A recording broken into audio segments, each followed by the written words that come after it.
Marc-Antoine, on vient d'en parler, mais plus de 3000 personnes aujourd'hui pour un match intra-équipe. Qu'est-ce que ça vous dit, cette réponse citoyenne-là, du côté des joueurs? C'est incroyable. C'est un excellent choix de venir à Saint-Jérôme.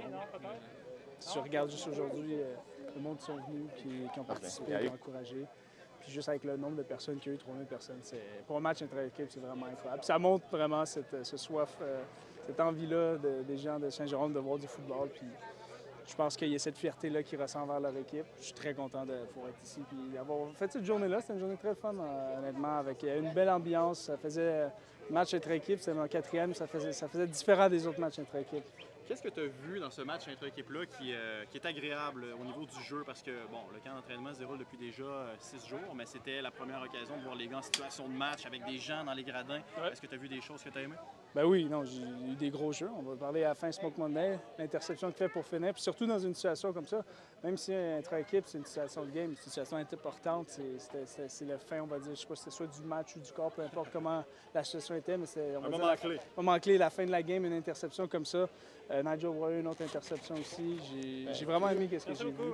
Puis une chose que j'ai aimé, c'est que c'est difficile pour les recrues ou ceux qui c'est leur première année dans la CFL. Parce que tu es mis dans une situation où est-ce que tu as beaucoup de répétitions, ils te mettent en désavantage niveau cardio, où est-ce que tu es très essoufflé. C'est très difficile pour les avoir vécus.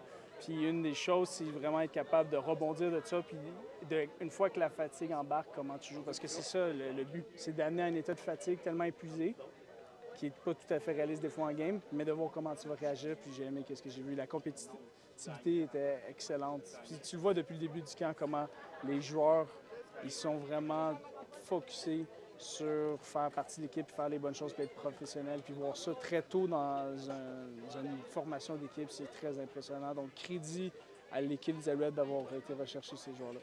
Le regard, est-ce qui est porté sur samedi prochain? Maintenant, un match contre une autre équipe. Là, vous avez joué entre vous, mais affronter Toronto, même si c'est un match préparatoire, c'est toujours spécial, j'imagine? C'est là que tu peux enfin revenir au contact. Okay? Autant intra-équipe, c'est le fun, mais là, c'est le contact. Puis c'est là que le football se joue. Donc, ça va être très le fun à voir. Merci. So, you're a veteran now. Yeah. What do you use a scrimmage for? I think I use a scrimmage to fine-tune the details. You know, Coach Jackson always talks about, you know, if you want to be good, you can just be good, you know, but if you want to be great, you can find the little things, you know, ball high and tight, making sure you're making the reads.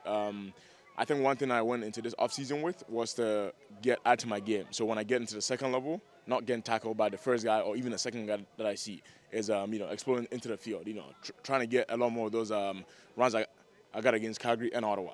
Yeah. How did you feel? Like just a couple carries you got today. How'd you feel? What'd you like? What you feel you need to work on maybe? Yeah, I think in scrimmages it's a little tough because you know we're rotating everybody.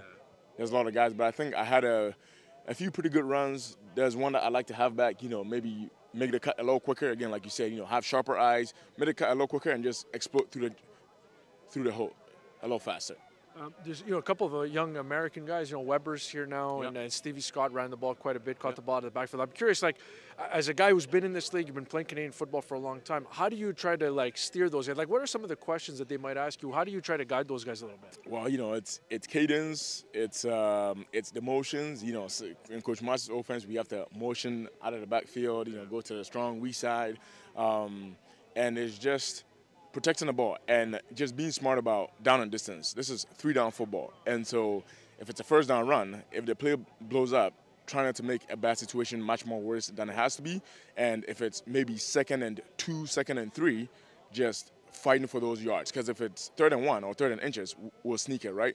And, you know, and just thinking like you need to get the 4s, the 5s, the 6s, and the 7s and not worrying about every play being a big play. You know, when you take out the little ones, soon enough, as the game goes on, the game opens up for you.